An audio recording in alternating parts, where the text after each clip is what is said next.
자, 오늘은 우리에게 그날이 오면이라는 제목으로 하나님의 말씀을 나누도록 하겠습니다. 그날이 오면이라는 시도 있죠. 우리가 사실 오늘 제목은 그날이 오면 이렇게 하고 싶었는데, 그날이 오는 게 다른 사람의 이야기가 아니라 사실은 저와 여러분에게도 똑같이 오는 그날입니다. 그날이 언제인가 하면 여러분, 사실 이 요한계시록의 정점이 되는 순간, 클라이막스는 누가 뭐래도 심판입니다. 심판이라는 단어, 오늘 본문은 최후의 심판대 앞에 선 사람들의 모습, 그 환상을 사도 요한이 묘사를 하고 있습니다. 우리가 처음 읽었던 11절을 보면 이런 표현이 나와요. 또 내가 크고 흰 보좌와 그 위에 앉으신 이를 보니 땅과 하늘이 그 앞에서 피하여서 간데 없더라, 이렇게 얘기했어요. 자, 여러분, 여기가 이제 하나님 앞에 서게 되는 그 심판의 순간을 묘사합니다.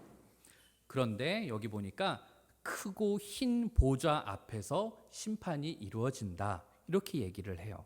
자, 여기서 왜 하필 흰 보좌라고 했을까? 이걸 옛날 어른들은 이제 백보좌라고도 했어요.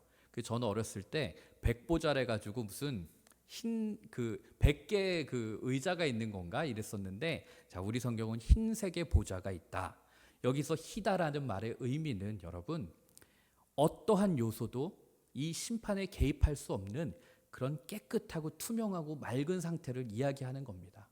하나님께서는 조금의 흠도 없는 완벽하고 순결하고 깨끗한 모습으로 우리를 심판하실 텐데, 12절 보면 이런 표현이 있었죠. 큰 자나 작은 자나 할 것 없이 모두가 그 앞에 서게 될 것이다. 성경은 이렇게 얘기했어요. 여러분, 우리가 사는 이 세상은 어떤 심판이나 어떤 평가의 기준에 섰을 때 그 사람이 남자인지 여자인지, 혹은 그 사람이 노인인지 젊은 사람인지, 때로는 돈이 많은 사람인지 집안이 좋은 사람인지, 혹은 집안이 좀 어려운 사람인지, 이런 것에 따라서 평가가 갈리기도 하고 불이익을 당하는 순간도 있어요. 여러분이 살고 있는 이 세상, 제가 살고 있는 이 세상은 어쩔 수 없어요. 왜냐하면 우리가 사는 이 세상은 여러분 천국이 아닙니다. 그렇다고 지옥도 아니에요. 우리가 사는 곳은 세상이고 악의 통치를 받고 있는 곳이기 때문에 어쩔 수가 없어요. 우리가 이 세상을 하나님의 통치가 이루어지는 곳으로 바꿔나가야 되는 노력을 우리가 해야 되는 것은 맞아요. 그래서 나중에 여러분들이 리더의 자리가 오르고 여러분들이 처한 삶의 환경 속에서는 이러한 차별과 이런 것들이 없어야 돼요. 하지만 우리가 냉정하게 객관적으로 받아들일 것은, 우리가 살고 있는 이 세상에는 인간인지라 어쩔 수 없이 돈이 많은 사람은 때로는 우대를 받기도 하고, 가난하기 때문에 사람들에게 무시당하기도 하고 불이익을 당하기도 하는, 여자라서 때로는 불이익을 당하기도 하는, 남자라서 때로는 불이익을 당하는 이런 일들이 오늘 우리들에게 이 땅 가운데서는 벌어질 수밖에 없다는 거예요. 그런데 중요한 것은, 우리가 나중에 이 세상이 끝나고 진짜 하나님 앞에 서는 바로 그 순간에는 그 어떠한 조건도, 그 어떠한 배경도, 그 어떠한 백도, 그 어떠한 돈도 재산도 다 내려놓고 하나님 앞에 우리들은 서게 된다는 거예요. 그 앞에서 우리들은 통과를 하게 되는 거예요. 여러분들이 비행기 탈 때도 꼭 검사하잖아요. 그때 뭐 벨트도 풀러야 되고 뭐도 풀러야 되고 그러잖아요. 우리가 하나님 앞에 서게 되는 순간도 비슷한 거예요. 하나님, 제가 서울대 출신인데요. 하나님, 저 하버드대 나왔는데요. 이런 거 다 소용없다는 거예요. 하나님, 제가 목사인데요. 이거 소용없어요. 똑같이 여러분들처럼 저도 그냥 있는 그 모습 그대로 하나님 앞에 서게 되는 거예요. 그런데 여러분, 심판이라는 단어가 주는 어떤 두려움과 공포가 있어요. 그런데 성경은, 하나님의 자녀들은, 하나님의 백성들은 이 심판을 너무 두려워할 필요가 없다. 성경은 우리들에게 가르쳐줘요. 성경은 이렇게 말씀합니다. 6절, 우리가 읽지는 않았어요. 20장 6절을 보면은, 이 첫째 부활에 참여하는 자들은 복이 있고 거룩하도다. 둘째 사망이 그들을 다스리는 권세가 없고 도리어 그들이 하나님과 그리스도의 제사장이 되어서 1000년 동안 그리스도와 더불어서 왕노릇 하리라. 이렇게 얘기했어요. 뭔가 좋은 느낌인 것 같죠? 말은 어려운데 여기서 우리들이 봐야 될 키워드는 여러분 둘째 사망이라는 표현이 나와요. 자, 둘째 사망이 있다 그럼 여러분 첫째 사망이 있다라는 이야기겠죠. 첫째 사망이 없는데 둘째 사망이 있을 수 없으니까 죽는 거에는 첫 번째 죽음과 두 번째 죽음이 있다는 거예요. 첫 번째 죽음은 뭘까요? 우리가 정말로 우리들의 육신이 죽게 되는 거예요. 우리들이 70을 살고 80을 살고 나중에 나이가 들면 언젠가 저와 여러분 모두는 이 세상을 떠나게 되어 있어요. 그날이 안 올 것 같죠? 그날은 반드시 옵니다. 그래서 여러분 부모님한테 효도해야 돼요. 알았죠? 부모님 영원히 여러분 곁에 있지 않아요. 하지만 깨닫지 못하죠. 어쨌든 우리에게는 첫 번째 사망, 이 육신의 죽음이 있어요. 그런데 둘째 사망이 또 있다는 거예요. 둘째 사망은 우리들의 영혼의 죽음을 의미합니다. 자, 사람에게는 두 번의 죽음이 있어요. 근데 여러분, 제가 참 여담이지만 안타까운 것은 우리나라처럼 스스로 목숨을 끊는 사람이 많은 나라가 요즘 드물어요.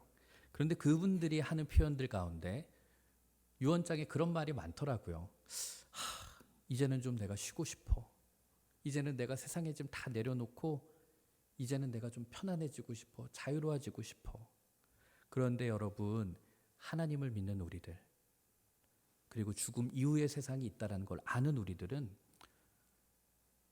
이 땅의 목숨을 끊는다고 해서 모든 게 끝나버리고 쉬는 게 아니라는 거예요.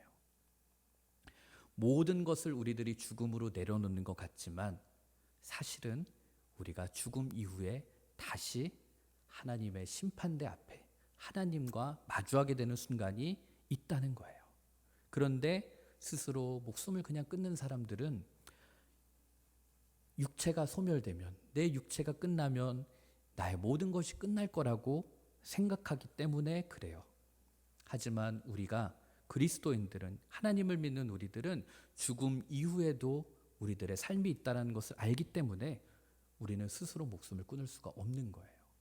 그래서 그리스도인들은 자살을 하지 말아야 된다는 말이 그래서 나오는 거예요. 그게 뭐 스스로 뭐 천국을 가냐 지옥을 가냐 이런 문제가 아니라 우리들의 삶은 이 육신의 죽음으로 끝나는 것이 아니라 다음에 또 우리들의 영적인 죽음이 또 있는데 그것을 우리가 인지하고 살아간다면 죽음으로써 내 삶이 정리가 되는 것이 아니라는 것을 우리들은 알아야 되는 거예요. 육신의 죽음이라는 것은 여러분 잠깐이에요. 여러분들이 이 땅에서 살아가면서 육신으로 누리는 것들, 내가 몸으로 겪어내는 것들, 이 모든 것들은 사실 우리들의 인생을 100년, 뭐 150년 이렇게 놓고 보면 긴 것 같지만 잠깐이고 우리들에게는 영적인 세상, 이 죽음 이후의 삶이 존재하는 거예요. 그런데 우리들의 영적인 죽음 앞에 놓여져 있을 때 우리가 영적인 죽음에서 벗어나는 유일한 길이 있는데 그것은 바로 우리가 어린 양이라고 요한계시록에서 표현되는 어린 양 예수 그리스도의 피 흘림, 예수님의 십자가의 그 우리들을 구원하신 그 사랑, 그것을 믿는 사람만이 영원한 생명을 얻을 수 있다라는 것이 성경이 강조하는 점입니다. 그래서 여러분, 성경이라는 것을 얘기하고 요한계시록을 이야기하다 보면 우리가 참 언급하기도 싫은 단어이지만 반드시 언급해야 되는 부분이 있는데 여러분, 지옥이라는 단어입니다. 영어로는 헬이라고 그러죠. 헬. 자, 이 지옥, 하나님 안 믿는 사람들은 지옥이라는 게 없다고 생각할 거 아니에요. 근데도 하나님을 안 믿어도 야, 너 지옥에나 가라 이러면 다 기분 나빠해요. 왜 그럴까? 아마도 인간에게는 모두가 다 영적인 존재이기 때문에 하나님을 믿지 않고 지옥이라는 존재를 믿고 싶지 않지만 인간 깊숙한 곳에는 어쩌면 우리가 인류의 마지막 순간에 내가 가게 되는 어떤 심판과 지옥이라는 단어, 그것이 남아있는 것은 아닐까, 저는 그런 생각을 해요. 그런데 성경은 지옥에 대해서 언급을 하는데 마태복음 25장 41절을 보면 이런 표현이 있어요. 또 왼편에 있는 자들에게 이르시되 저주를 받은 자들아 나를 떠나 마귀와 그 사자들을 위하여 예비된 영원한 불에 들어가라. 자, 여기서 마귀와 그 사자들을 위하여 예비된 영원한 불에 들어가라 라는 단어가 나오죠. 이것을 보면서 우리는 알 수 있어요. 여러분, 하나님이 지옥이라는 것을 만드실 때 이 지옥은 너 나 안 믿었지? 너 글로 가. 우리를 어떻게 보면 괘씸해서 가두기 위해서 그런 목적으로 지옥을 만든 것이 아니라, 우리를 가두려고 만든 것이 아니라, 잘 보면 마귀와 그 사자들을 가두기 위해서 만든 곳이다, 성경은 이야기합니다. 그러므로 여러분, 꼭 우리가 잊지 말아야 될 것은, 하나님은 너 내 말 안 들었어, 너 예배 안 드렸어, 너 주일 성수 안 드렸어, 지옥에 나가, 우리를 마치 지옥에 못 보내가지고 안달난 그런 분이 아니라는 거예요. 그리고 오늘 위에서 어른 예배 때도 나오지만, 결국 여러분, 인간의 선택의 영역이에요. 내가 악의 길, 사탄의 길, 마귀의 길을 선택하고 그 길을 따르고 걸어가다가 결국 그도 거기를 따라서 지옥으로 가게 되는 것이지, 하나님이 너 일로 가 이러고 강제로 끌어넣는 것이 아니라는 거예요. 악의 길을 선택한 죄값은 결국은 그 악의 근원들이 가는 그 지옥으로 향하게 되는 것입니다. 그렇기 때문에 여러분, 우리가 언젠가 이 땅에서 생을 마감하고 하나님 앞에 섰을 때, 우리가 구원의 길로 가느냐 아니면 지옥의 길로 가느냐의 이 선택의 기로는 언젠가 우리에게 다가옵니다. 오늘 우리가 읽은 말씀 13절에서 15절을 보면 그때의 환상 가운데 묘사를 이렇게 해요. 바다가 그 가운데에서 죽은 자들을 내주고, 또 사망과 음부도 그 가운데서 죽은 자들을 내어주매 각 사람이 자기의 행위대로 심판을 받고, 사망과 음부도 불못에 던져지니 이것은 둘째 사망 곧 불못이라. 누구든지 생명책에 기록되지 못한 자는 불못에 던져지더라. 자, 핵심은 그겁니다, 여러분. 누구도 예외 없이 심판대 앞에 서게 될 것이다. 그런데 불못에 던져질 것이냐 아니면 영원한 생명을 얻느냐는 어느 기준에 달려 있냐면, 생명책이라고 하는 곳에 우리의 이름이 기록이 되어 있는가 없는가에 달려 있다라는 거예요. 자, 오늘의 환상을 한번 우리가 상상으로 그림을 그려보면, 하나님의 심판의 장소, 그 심판대 앞에 여러분 두 권의 책이 펼쳐져 있는 거예요. 12절을 한번 보면, 또 내가 보니 죽은 자들이 큰 자나 작은 자나 그 보좌 앞에 서 있는데 책들이 펴 있고, 또 다른 책이 펴졌으니 곧 생명책이라. 죽은 자들이 자기 행위를 따라 책들에 기록된 대로 심판을 받는다. 자, 심판대 앞에 섰어요. 제가 이 환상을 한번 묘사해 볼게요. 책이 두 권이 있는 거예요. 큰 책이 두 권이 있는데, 거기에 이 한 책에 우리가 살면서 행했던 모든 것들이 다 기록이 되어 있는 거예요. 뭐 지금으로 우리 지금 세대로 한번 표현해 보면 영상이 떠 있는 거예요. 그런데 영상이 떠 있는데 이 한 곳에 여러분들이 태어나서 살아온 모든 과정들이 다 송출이 되는 거예요. 이것은 누구도 예외가 없어요. 여기에서 내가 잘한 것도 나올 거고, 내가 부끄러운 것들도 나올 거고, 그래서 그 앞에 섰을 때 나의 모든 것들이 드러나는 바로 그 순간이 있는데, 다행스럽게도 그 옆에 어떤 책이 하나 탁 펼쳐져 있다는 거예요. 근데 그 책이 오늘 성경의 표현으로 말하면 생명책이다, 이렇게 얘기해요. 그래서 우리가 죽어서 하나님 앞에 섰을 때 우리의 어떤 소망, 우리의 간절한 바람은 우리의 이름이 이 생명책에 옮겨져 있는가 없는가, 이게 우리들에게는 너무 중요한 사실이 되는 거예요.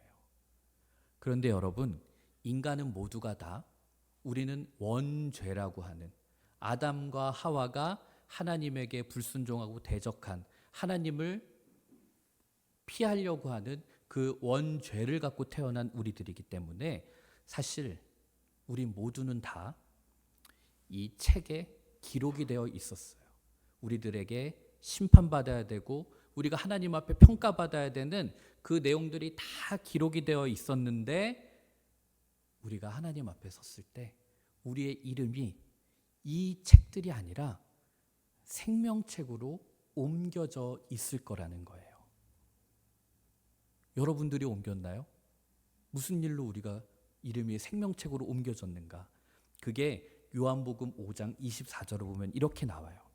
내가 진실로 진실로 너희에게 이르노니 내 말을 듣고 또 나 보내신 이를 믿는 자는 영생을 얻었고 심판에 이르지 아니하나니 사망에서 생명으로 옮겼느니라. 여러분 잘 보세요. 여기 교회를 너가 잘 다녀서 옮겼다? 아니에요. 너희 엄마 아빠가 예수를 잘 믿어서 믿음이 좋아서 내가 너를 옮겼다? 아니에요. 내 말을 듣고 나를 보내신 이를 믿는 자, 하나님을 믿는 자에게 사망에서 생명으로 옮겨지는 사건이 일어났다는 거예요. 여러분 우리 모두가 다 사망의 리스트, 우리로 표현하면 살생부, 그 죽음의 목록에 올려져 있었는데 어느 순간에 우리들의 이름이 이 죽음의 리스트에서 생명책으로 옮겨졌어요. 언젠가 하면 우리 죄를 위해서 예수님이 십자가에서 피 흘리심으로 우리들의 모든 죄값을 다 치러주시면서 그 순간 우리들의 이름이 생명책으로 옮겨진 거예요. 그래서 우리들이 예수님을 찬양하는 거고 예수님을 향해서 감사해야 하는 거고 예수님을 향한 감격이 있어야 되는 거예요. 그래서 그리스도인들은 본질적으로 여러분 기뻐하면서 살 수 있어야 돼요. 왜냐? 구원의 감격이 우리들에게는 날마다 있어야 되기 때문에 그래요. 영원한 지옥으로 영원한 파멸로 갈 수밖에 없었던 우리를 예수님이 우리를 위해서 대신 죄값을 치러주심으로 우리가 생명책에 기록된 것. 그런데 여러분 안타깝게도 오늘 말씀을 준비하는 저 역시 그랬어요. 교회 안에 심판이라는 말을 하기가 점점 어려워졌고 하나님의 심판이라는 단어가 점점 실종이 되어갔어요. 왜 그랬을까? 그것이 사실은 이유가 있어요, 여러분. 너무나도 많은 목사님들이 심판이라는 하나님의 심판이라고 하는 단어 이것을 자기 개인의 어떤 목적, 욕심을 위해서 써먹기도 했고 중세시대 때도 교회들이 교회의 어떤 재산과 권력을 위해서 하나님의 심판이라는 이름하에 협박을 가하기도 했어요. 그러다 보니까 어느 순간에 그런 심판이라는 단어가 주는 부작용들 때문에 이 심판이라는 것 자체를 교회에서 점점 얘기하지 않기 시작했어요. 그러면서 여러분 교회가 점점 타락하기 시작합니다. 그날을 아무도 준비하지 않는 거예요. 심지어 교회마저도, 목회자들마저도 내가 하나님 앞에 서게 될 그날을 대비하지 않고 생각하지 않으니까 교회들이 혹은 개인이 이 땅이 모든 것의 전부인 거인 양 교회들마저도 이 땅의 것을 누리고 돈을 모으려고 하고 재산을 모으려고 하고 남들에게 인정받으려고 하고 결국 심판의 순간을 망각해버리면서 살아가니까 교회도 개인도 목회자들도 점점 타락해버린 것이죠. 그런데 여러분 성경에 나타난 모든 하나님의 사람들, 제가 모든이란 단어를 잘 붙이지 않지만 성경에 기록된 하나님의 사랑을 받고 하나님에게 쓰임받았던 모든 하나님의 사람들은 여러분 하나님의 심판의 날을 의식하면서 살았던 사람들입니다.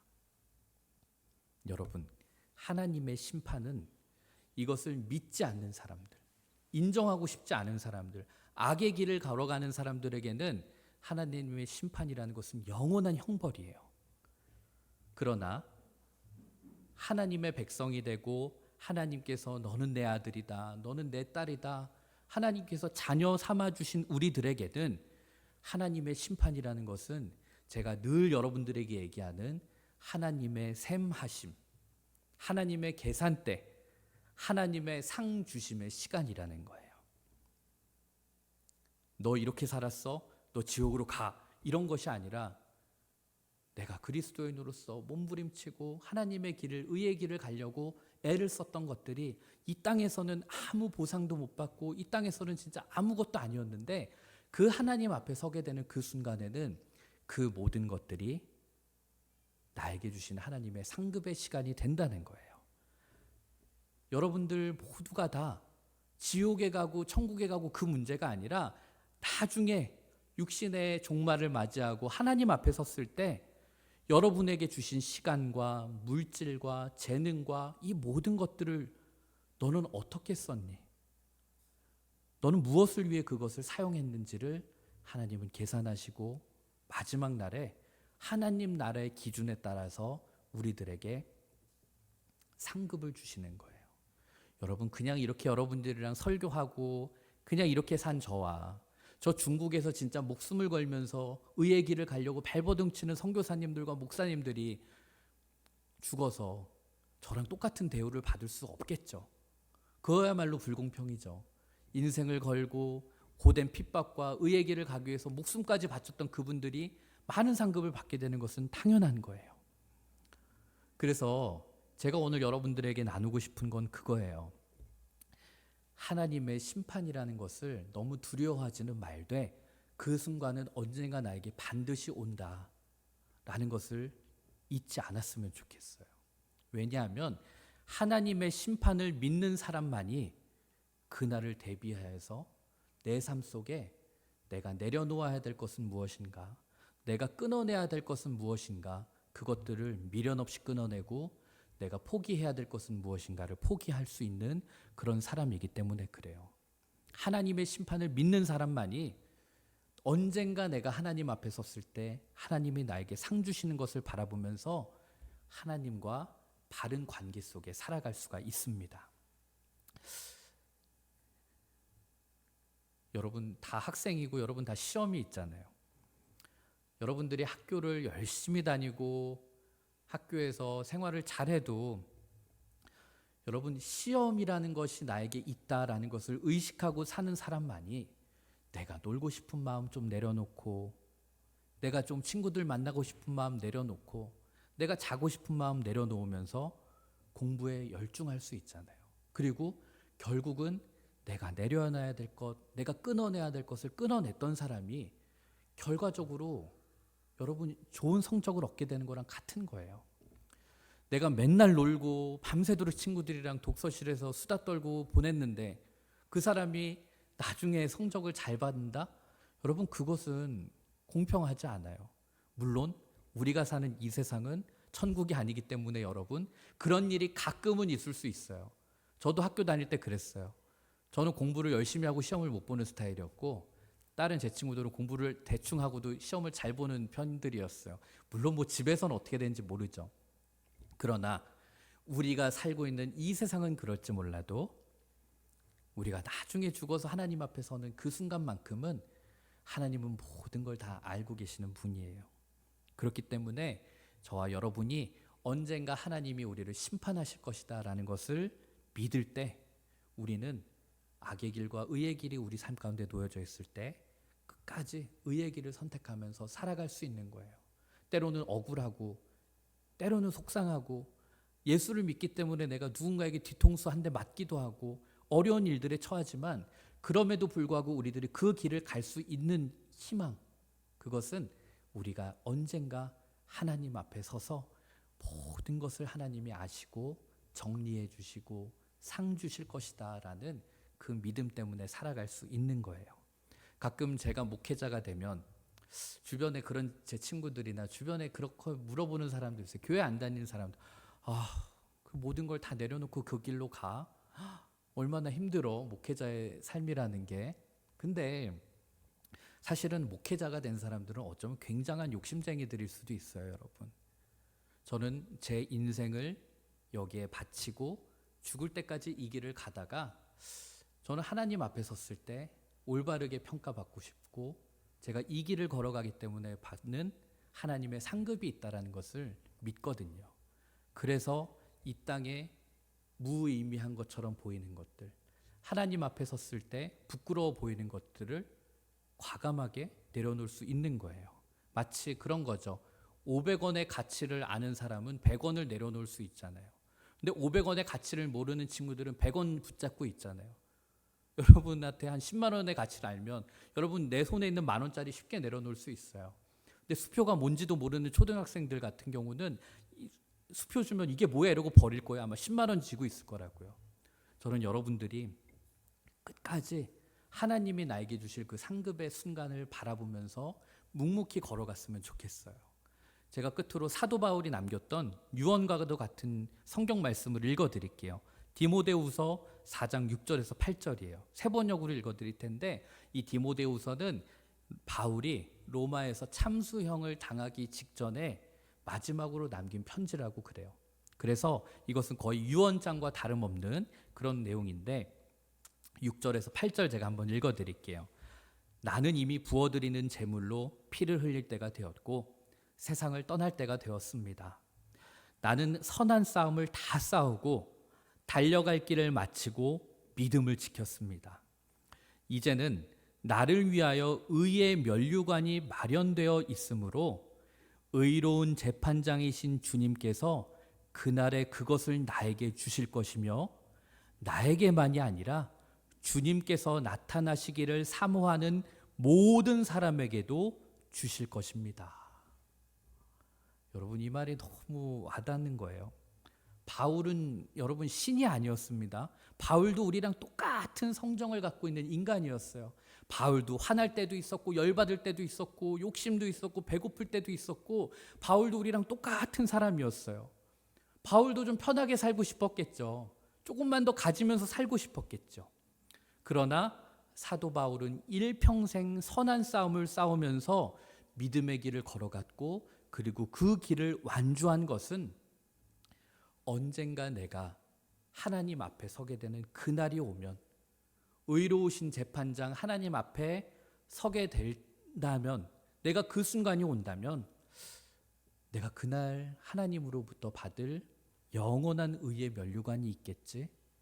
이것을 믿고 이것을 바라보면서 이것을 얻기 위해서 그는 살았던 거예요.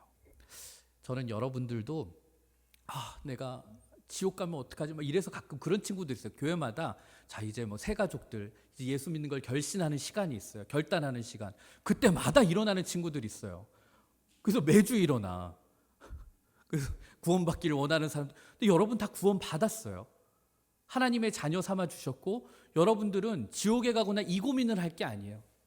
내가 하나님 앞에 섰을 때 어떠한 사람으로 평가받을 것인가 그날을 바라보면서 살아가야 된다는 거예요.